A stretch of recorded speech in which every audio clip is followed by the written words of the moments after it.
create abstract designs using Photoshop gradients, as well as 3D features using art history and many other features of Photoshop, something like the design here.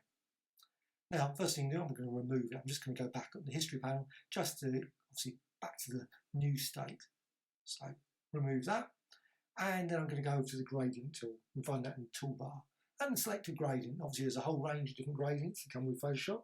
You can find many gradients on the web, graphicextras.com, you can find many. And I'm going to select one with a transparency. Now, if you haven't got any transparency in your gradient, you can create more interesting gradients using features like blending modes, such as difference, etc. And then just apply that, just drag that. Now, once you've actually created a gradient, I've just created this radial design here. You can also apply effects. You can go to adjustments, modify things in many different ways. I'm just going maybe like oil paint. You don't have to do any of those. You can just use the standard gradient you've actually just got.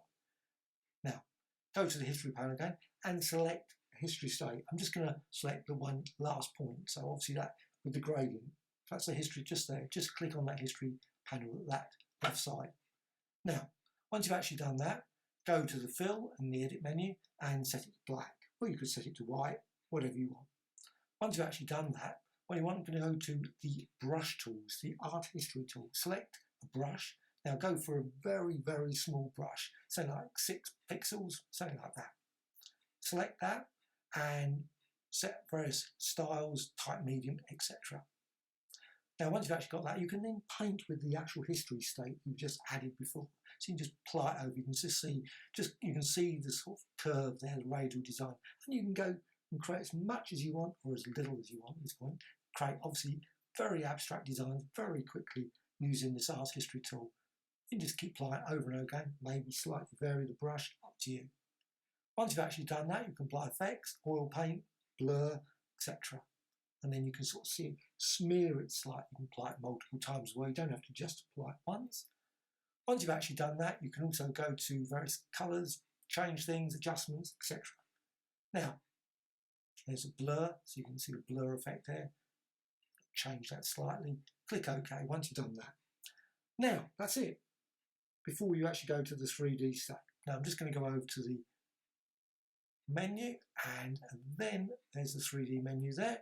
Just select that and go for new mesh from layer and plane, the depth map. So once you've actually got that, it takes a few seconds to process. So you'll see this time suddenly will turn into a 3D model.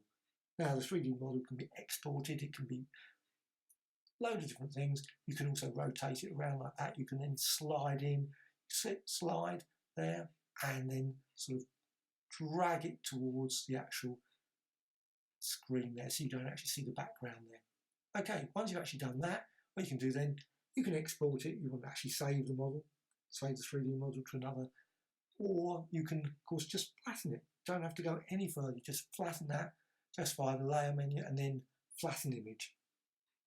Okay, done that. Then, of course, it's actually quite dark, so you can, and again, you can apply other effects as well. Go for liquefy, so you can sort of like distort it. But of course, like I said before, just you might also want to colour it up, brighten it up a bit. But I'm just going here, I'm just sort of liquefying, moving it around, making it sort of like more oozy sort of look. Then adjustments. Once you've actually finished with liquefy, go for vibrance, really oomph up the saturation, and you can create, it looks much more colourful at this point. Also, another option, go adjustments and exposure, just to brighten it up. And that's it. Click OK. And of course, again, you can apply other effects, oil paint, maybe create it, you make it more oozy again. Great little tool, oil paint. I hope you found this tutorial of interest. Thank you much.